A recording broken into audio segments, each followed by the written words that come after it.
The year is 1942. Europe is a continent drowning in darkness, and the skies above are a brutal, unforgiving battlefield. For the young men of the American 8th Air Force, every sunrise brings a chilling reality. A mission to fly deep into the heart of Nazi Germany. A mission many will not return from. Their chariot is the B-17 Flying Fortress, a marvel of engineering, bristling with machine guns. But it's not enough. The German Luftwaffe, with its nimble and deadly fighters, owns the daytime sky. They hunt in packs, tearing through the American bomber streams with ruthless efficiency. The B-17s are falling from the sky like burning leaves in autumn. Losses are catastrophic. Morale is hitting rock bottom. The daylight bombing campaign, America's key strategy to cripple the Nazi war machine from the air, is on the brink of complete and utter failure. Every mission report reads like an obituary. Every empty bunk in the barracks is a testament to a friend lost. A crew vanished into the flak-filled clouds over France or Germany. The strategy is simple and suicidal. Fly straight and level through a storm of anti-aircraft fire and fighter attacks to drop your bombs on target. The prevailing wisdom is to spread the bombers out, to make them harder targets. But it's not working. Spreading out just makes them easier to isolate, to pick off one by one. The situation is desperate. The entire air war hangs in the balance. And into this crucible of death and despair steps one man. A man whose grim determination and radical thinking will change the course of the air war. His name is Colonel Curtis LeMay. LeMay is not a man for pleasantries. He's tough, cigar-chomping, and brutally pragmatic. He looks at the staggering losses not just with sorrow, but with a cold, analytical fury. He sees a problem that has to be solved, a tactical equation where the current answer is death. He pores over the after-action reports, a grim collection of failures. He listens to the crackling, static-filled radio transmissions of crews in their final moments. He studies the gun camera footage from the German fighters, watching his own men die, over and over again, from the enemy's perspective. He sees the patterns. He sees the vulnerabilities. The Luftwaffe fighters, the Messerschmitts and the Focke-Wulfs, are masters of the slashing attack. They dive from above, from the rear, from the sides, concentrating their fire on a single, isolated bomber until its wing shears off or its fuel tanks erupt in a ball of flame. The B-17s, flying in their loose formations, are defensive islands. Their guns can only do so much when the enemy can choose when and where to strike. LeMay realizes the current doctrine is fundamentally wrong. Spreading out isn't safety. It's an invitation to slaughter. His conclusion is as simple as it is revolutionary. If one bomber S guns aren't enough, what about the guns of an entire squadron? What if, instead of flying apart, they flew together? Not just together, but closer than anyone had ever dared. Closer than regulations allowed. Closer than seemed sane. He envisions a formation so tight that the defensive firepower of one bomber protects its neighbor. A formation that doesn't just defend, but attacks. A flying battleship, a bristling skyborne fortress made not of one plane, but of many. His idea is met with skepticism, even fear.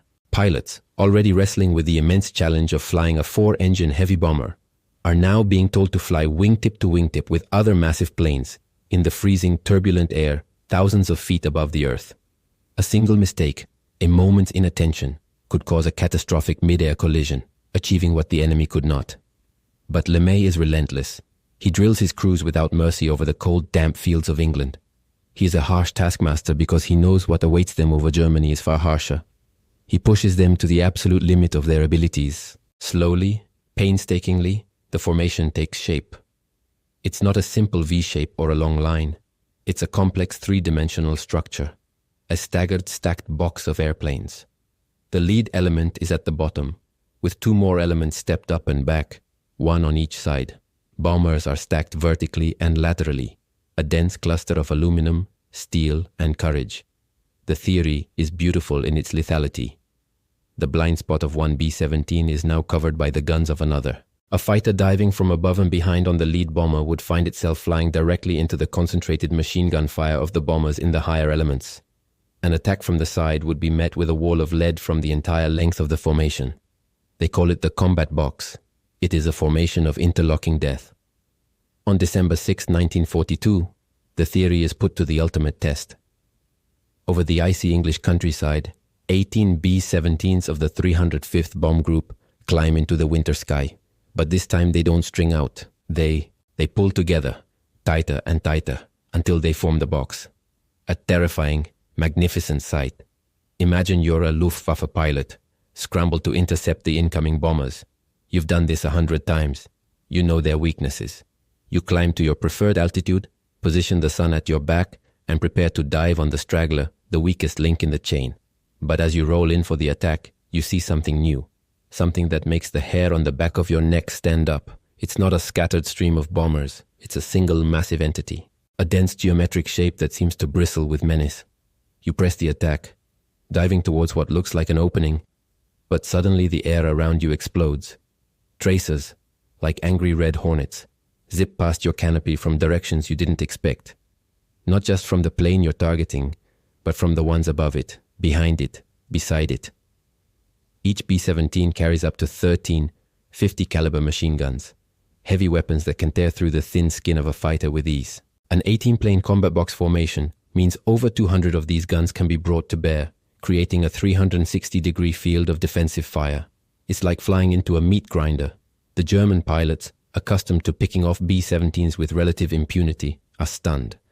They start calling these new formations something else, no longer just flying fortresses. Now they are fliegende Stachelschwein, flying porcupines. For the first time, the hunters are becoming the hunted. The psychological impact is immense. Luftwaffe pilots, once fearless, begin to hesitate. They are forced to change their tactics, to make longer range passes, firing from outside the most effective range of the B-17's guns. The bomber crews, for the first time, feel like they have a fighting chance. The combat box isn't a perfect solution. Losses are still heavy, but it works. It drastically improves the bomber's odds of survival. The tide of the air war is beginning to turn. The combat box was a game changer, but the war was a relentless, deadly chess match. For every move, there is a counter move. The Germans are nothing if not methodical. They retreat, they analyze, they study. Their pilots report back on this new American tactic. Their tacticians examine the gun camera footage, not of their victories now, but of their defeats. They study the geometry of the combat box with cold, German precision, and they find a weakness, a fatal flaw. While the box formation created a formidable field of fire from the sides, top, rear, and below, it had an Achilles heel, the front. The nose of the B-17 was its most vulnerable point. It had fewer guns pointing forward, and the pilots, sitting behind large glass windows, were tragically exposed.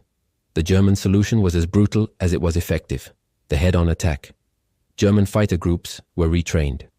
Pilots were taught to fly directly at the bomber formations, a terrifying game of high-speed chicken. They would fly 10 or 20 abreast, line astern, straight into the teeth of the oncoming B-17s. Their closing speed was immense, over 600 miles per hour. For the bomber crews, it was a heart-stopping sight. A swarm of enemy fighters growing in their windshields at an impossible rate. For the gunners, it was a nightmare.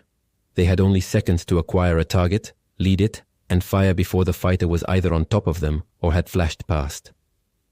The German pilots would aim directly for the cockpit, unleashing a devastating volley of cannon and machine gun fire in the final seconds before breaking away.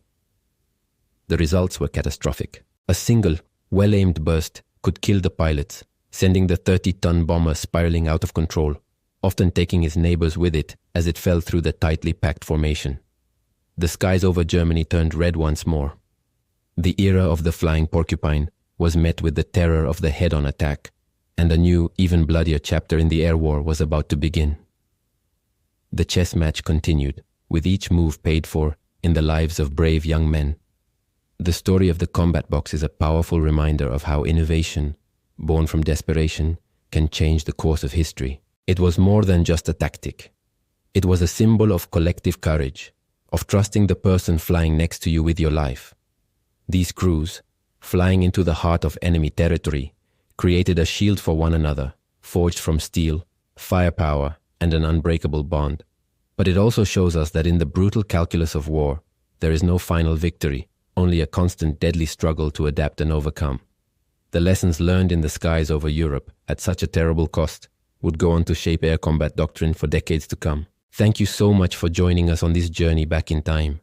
If you found this story as fascinating as we did, please hit that like button and subscribe to the channel for more incredible stories from history. We'd love to hear your thoughts in the comments below. Until next time, fly safe.